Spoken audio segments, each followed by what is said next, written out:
Assalamualaikum, salam sejahtera, salam GBN, salam Malaysia, salam kuasa ketiga.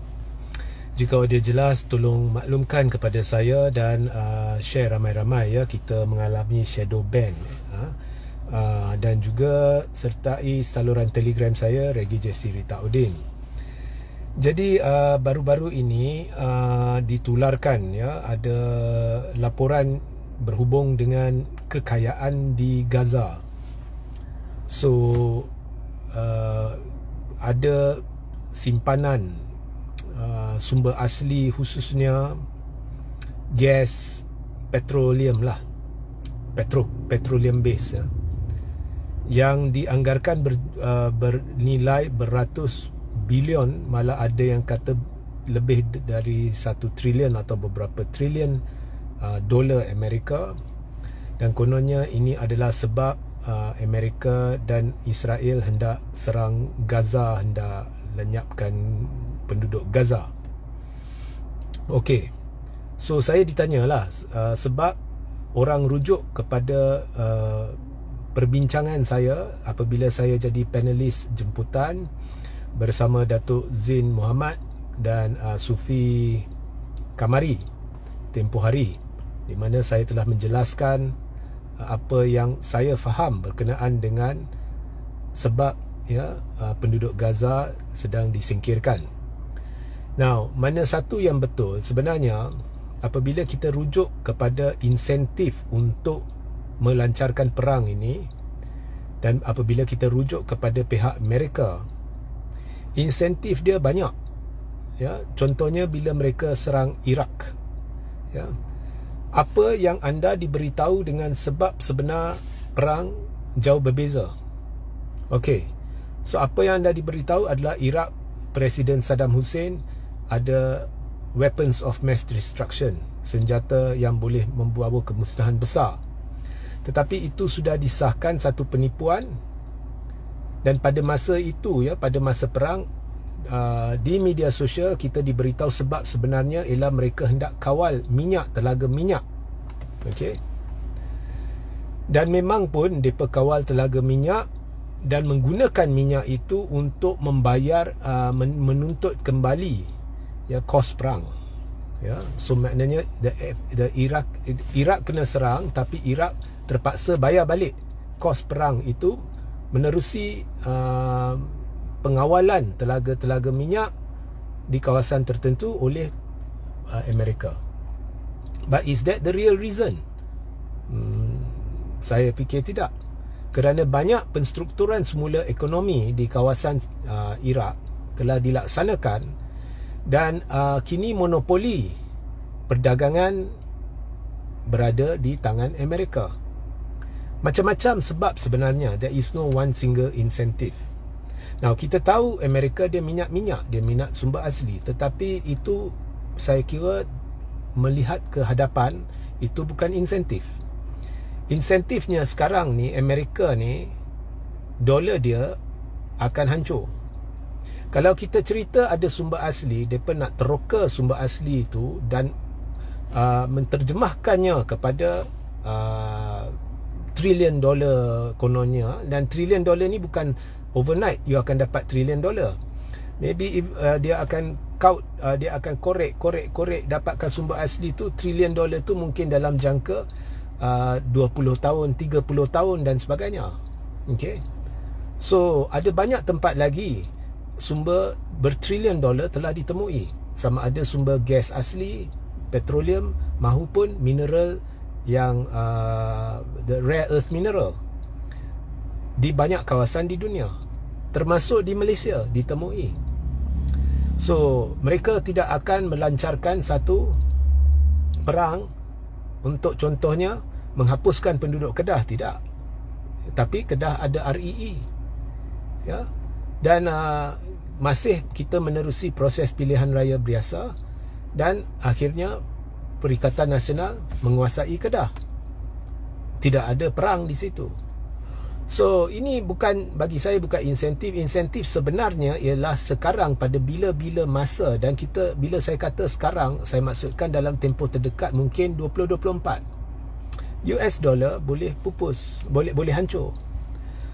Oleh itu, apa yang Amerika sekarang hendak buat ialah mereka hendak mewujudkan satu koridor perniagaan untuk bersaing dengan koridor yang telah diwujudkan dan dirancangkan oleh China.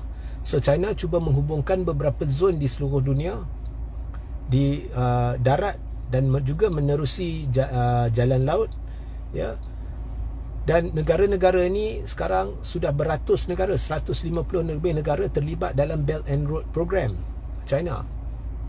Dan China dengan sekutu dia termasuk Rusia dan 2-3 negara lain sedang lari dari US dollar. Mereka hendak guna mata wang lain. So ini adalah berita buruk buat kerajaan Amerika dan memandangkan dolarnya akan runtuh, boleh runtuh tanpa saya masuk mendalam sebabnya. Jadi dalam keadaan terdesak, Amerika telah bersama Israel berjaya mendapatkan persetujuan India dan beberapa negara termasuk European Union untuk mewujudkan satu lagi koridor melibatkan jalan menerusi laut dari India ke Timur Tengah dan kemudian dari Timur Tengah ke European Union.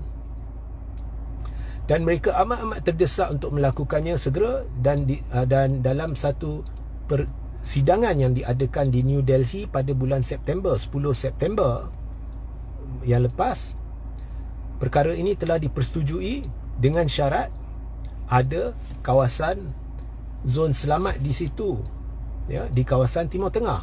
Sebab Timur Tengah ni sentiasa ada masalah Palestin dengan Israel.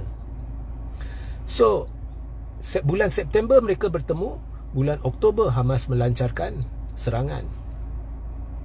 Saya mengesyaki Hamas sudah tahu bahawa sudah ada perancangan untuk beransur-ansur menolak penduduk Gaza keluar. Dan mereka hendak halakan penduduk Gaza ni, ada orang kata Mesir. Ya, Mesir tu saya rasa tidak, sebab Mesir pun dia tidak ingin benda tu berlaku. Sebenarnya mereka juga merancang untuk secara sistematik dalam tempoh 2-3 tahun mengeluarkan penduduk Gaza hantar ke Turki, ya, menghalakan mereka ke Turki lah, sebab hubungan Amerika dengan Turki pun tidak bagus. So untuk itu mereka sengaja tidak menyertakan Turki dalam koridor yang dirancang, dan ini telah memarahkan Erdogan. Dan Erdogan hari itu mendakwa Turki hendak mulakan perancangan satu lagi koridor dan sebagainya. Anyway, so koridor ini amat penting dan Hamas telah melancarkan serangan. Kemudian Presiden US Joe Biden pula berkata dia mengesyaki, dia kata dia tidak ada bukti, tapi dia mengesyaki Hamas menyerang sebab summit yang dilakukan dan Hamas tidak mahu koridor ini diwujudkan. Memang Hamas tidak mahu koridor ini diwujudkan, tetapi Hamas bukannya menyerang kerana mereka adakan summit. Hamas dah lama tahu bahawa ada perancangan untuk mengosongkan Gaza supaya Gaza ni menjadi wilayah rasmi Israel. Dan Hamas sudah bertoleransi, malah penduduk Palestin sudah bertoleransi dengan kezaliman untuk berdekad lamanya. Mereka dibunuh, mereka diperlakukan dengan cara zalim, rumah mereka dirampas, tanah mereka dirampas, ya. So akhirnya serangan dibuat. So sebenarnya yang mempertahankan diri, mempertahankan Gaza adalah Hamas. Israel mengambil kesempatan daripada serangan mengejut itu untuk melaksanakan dengan kadar yang lebih cepat apa yang telah dirancang dari awal, iaitu untuk mengosongkan Gaza, menghalau penduduk Palestin. Itu yang menjadi punca perang yang berlaku sekarang. Dia ambil kesempatan, dia beri alasan, Hamas serang, kita serang balik. Tapi mereka bukan serang balik sekadar serang Hamas. Mereka serang penduduk, mereka serang hospital, mereka serang ambulan, mereka serang tempat awam, mereka bunuh tebusan, bunuh anak, mereka hendak bersihkan Gaza daripada orang Palestin. Mereka tak kisah kita sama ada awak pergi atau kami bunuh. Kami bunuh. Ya, kami bunuh. So itu sebenarnya adalah asas kepada perang ini. Kerana apabila Hamas menyerang, India dan negara-negara yang pada asalnya sudah bersetuju untuk mewujudkan koridor itu sudah takut. Ya, mereka tidak akan setuju dengan koridor itu selagi kawasan tersebut tidak aman. Dan selagi koridor itu tidak wujud, Amerika berdepan dengan kehancuran US dollar dalam masa terdekat. Masa terdekat dalam dunia ekonomi ni boleh jadi setahun dua atau kurang, mungkin tahun depan. So dalam bahasa Inggeris we say is on the verge of collapsing. The US dollar is on the verge of collapsing. So mereka terpaksa melakukan langkah drastik ini kerana mereka hendak jayakan satu koridor untuk menyaingi koridor China. Kemudian bila dah ada koridor itu, dalam tempoh 5 tahun dan sebagainya, mereka boleh cari gali dan dapatkan sumber-sumber yang dimaksudkan itu. Sumber-sumber itu adalah keuntungan jangka panjang yang tidak boleh selamatkan US dollar. Tetapi koridor ini boleh selamatkan US dollar dan persetujuan sudah pun dicapai untuk mewujudkan koridor ini. Jadi dengan serangan Hamas ni, semua rancangannya terbantut. So dalam keadaan terdesak ni, US ni, Amerika ni, kalau peperangan ini tidak berjaya mencapai matlamat, ianya akan menjurus kepada Perang Dunia Ketiga. Apabila US lihat Rusia sudah mula bersekutu dengan China dan mula berbisik-bisik ya tentang siapa yang nak sokong siapa, dan kemudian Hezbollah, jihadis group semua dah mula bantu, Iran dah mula bantu Palestin, Amerika tidak teragak-agak untuk pergi melancarkan perang besar-besaran, malah perang nuklear. Ya, terdesak. Mereka terdesak. So sebab itulah Amerika dan Israel beria-ia hendak labelkan Hamas sebagai pengganas. Sebab bila Amerika label sebagai pengganas, polisi atau dasar Amerika, kita tidak perlu bincang dengan pengganas. Kita tidak perlu kita tak kisah apa yang mereka mahu.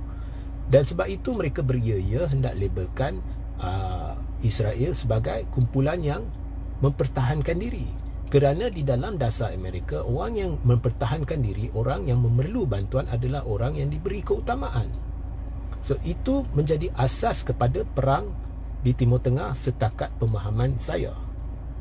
Itu yang saya bicarakan bersama dalam sesi bersama Datuk Zain Muhammad dan Sufi Kamari, ya. Dan saya tahu berkenaan dengan sumber asli yang ada. Sebenarnya sumber asli yang ditemui di Gaza ni menjadi isu, dijadikan isu kerana berlaku konflik di Timur Tengah. Tetapi apa yang anda perlu tahu adalah di banyak kawasan lain di dunia sudah ditemui kawasan-kawasan yang kaya dengan sumber asli yang baru.